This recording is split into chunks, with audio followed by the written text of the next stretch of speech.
não tem saída. Não tem saída. A luta sempre será a saída para a nossa classe.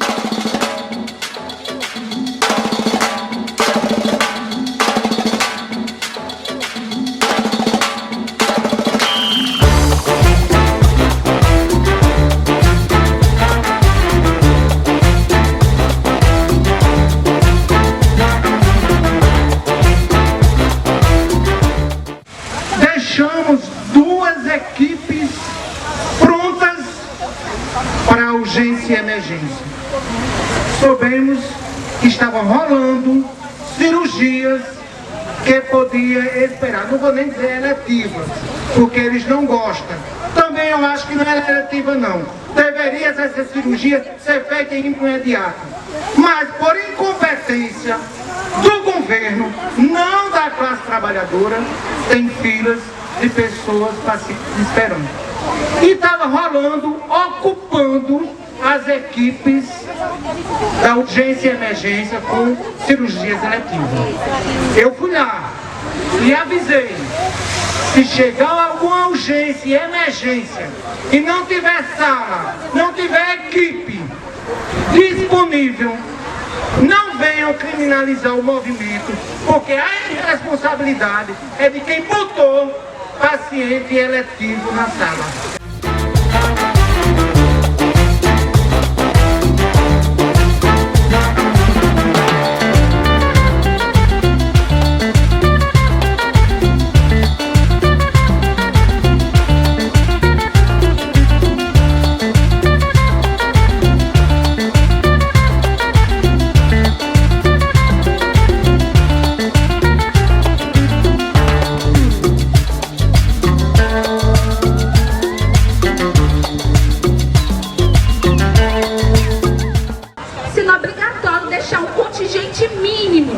Historicamente, os trabalhadores da saúde, não só daqui, mas do Brasil todo, começam uma greve com esse contingente de 30%.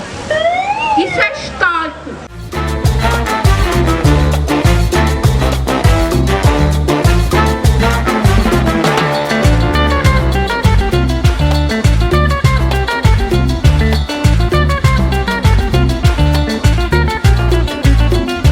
De enfermagem, olha aqui, viu? Considerando que o índice de absenteísmo de técnicos de enfermagem é bastante significativo e que a equipe de enfermagem é a nossa maior força de trabalho. Aquela que presta serviços essenciais, beira-leito, 24 horas por dia. Novidade ele dizer isso, né? Aos pacientes internados, quanto aos que chegam na urgência, considerando que o técnico de enfermagem é a categoria que mais adere à paralisação e movimento grevista, considerando que o ofício supracitado orienta que as unidades cujos serviços são considerados essenciais manterão um percentual de 30% dos servidores em escala, sendo, porém, por todo exposto e por todas as razões que são por demais conhecidas por esta promotora de saúde, tal percentual insuficiente para atender aos nossos usuários do Sistema Único de Saúde, aos quais buscam o Hospital Alfredo Gugel, muitas vezes atendimento para salvar suas vidas, externamos nossa imensa preocupação em relação aos prejuízos que poderá ser causado aos pacientes, caso seja mantido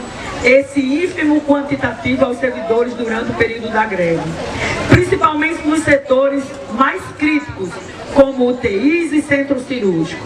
Diante do exposto, solicito orientação e apoio de como proceder para evitar maiores transtornos aos usuários e até danos irreparáveis que possa pôr suas vidas em risco. Se possíveis, até mesmo medida que estabeleça um percentual maior para a força de trabalho, considerando a essencialidade da assistência prestada pelo hospital. Obrigar a decretar o fim da greve ou então reduzir a quantidade.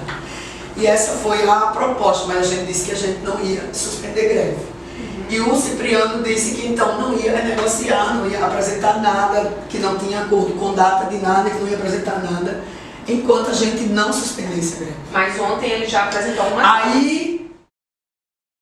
E na audiência, a doutora Yara e o procurador da PGE disse que Alfredo, que a gente pensasse e a proposta era de funcionar 80%.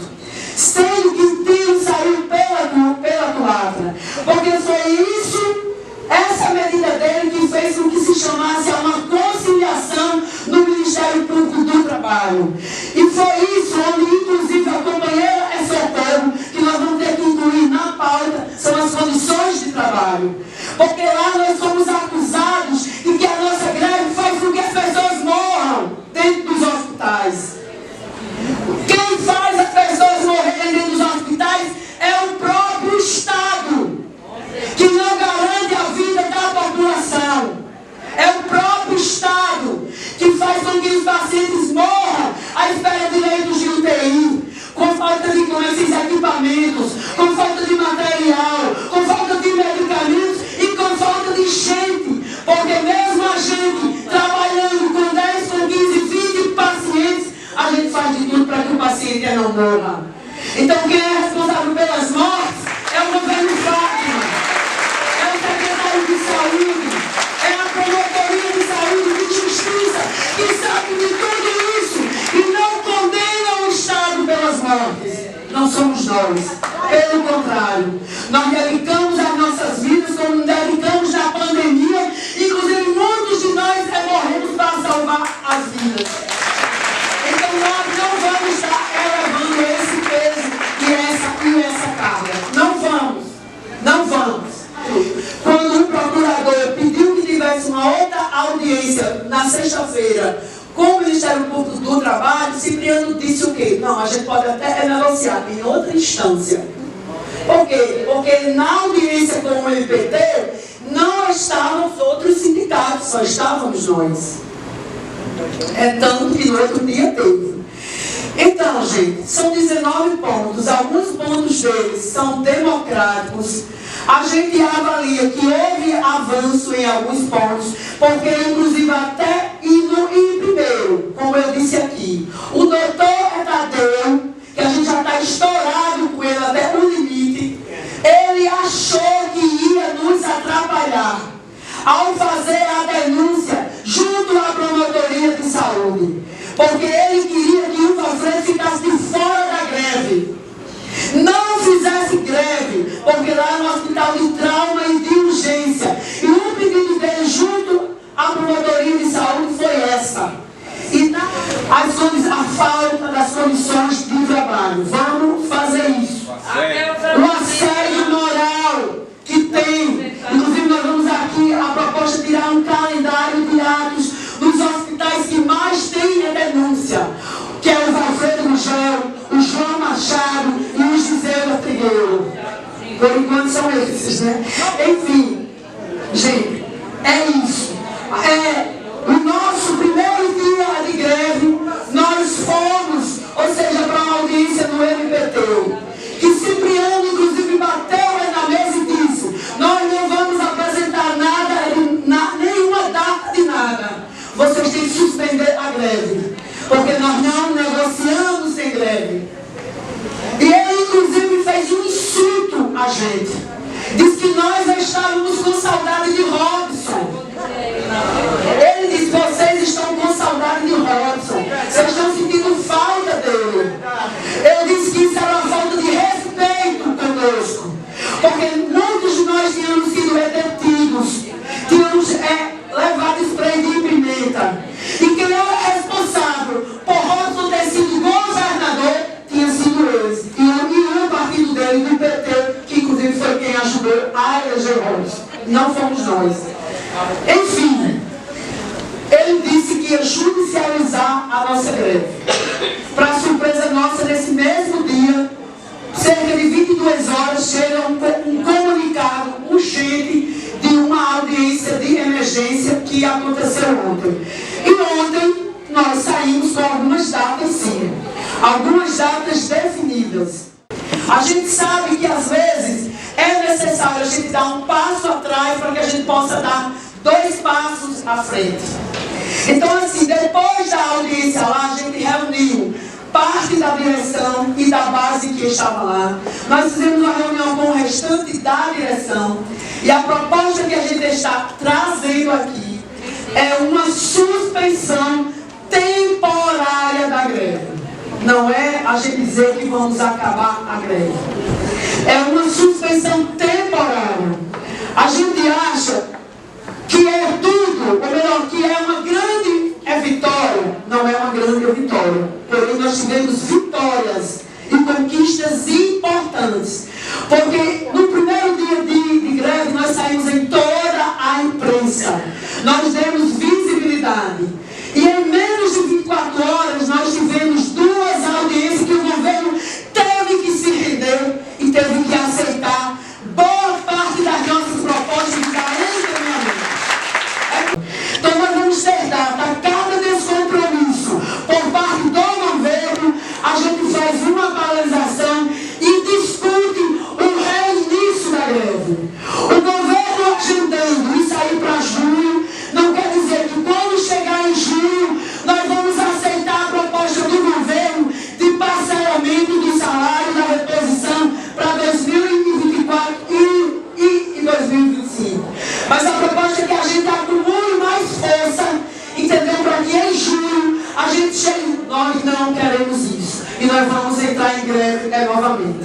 Enfim, essa é a proposta do Sim Saúde, companheiros e companheiras, e aí a gente abre para o debate.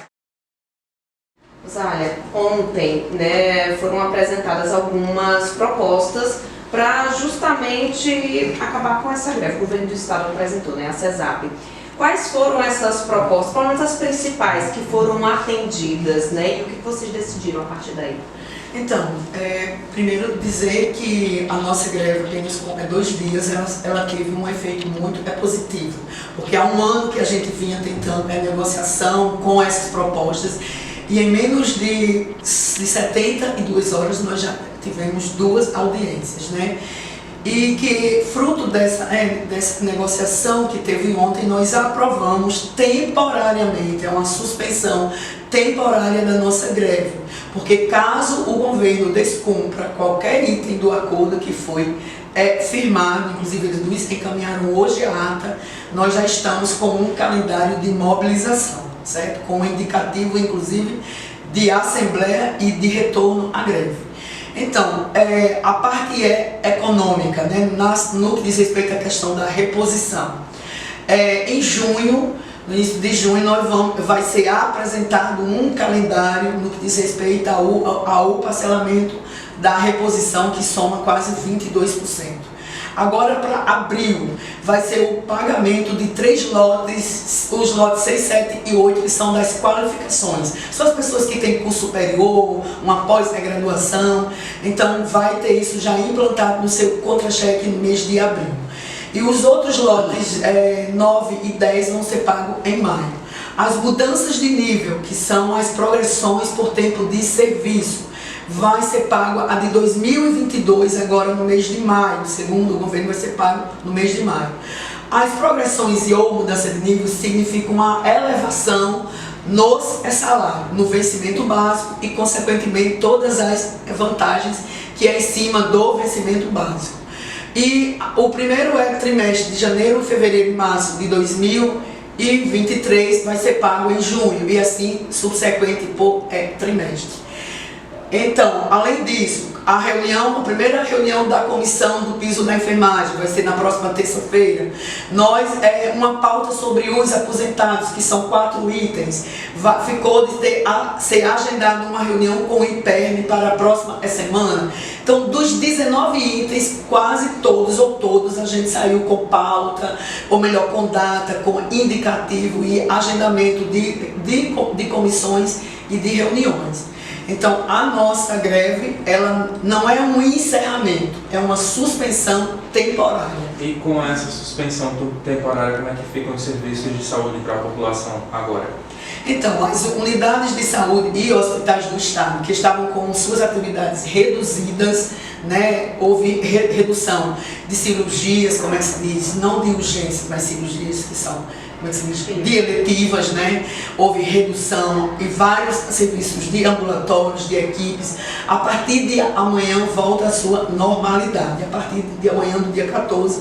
Inclusive nós acabamos de protocolar, vamos enviar daqui a pouco um documento para o governo oficializando isso, inclusive oficializando as datas de paralisações caso haja um descumprimento. E a categoria está com disposição de retomar a greve caso o governo não cumpra o que garantiu, porque isso já aconteceu algumas vezes.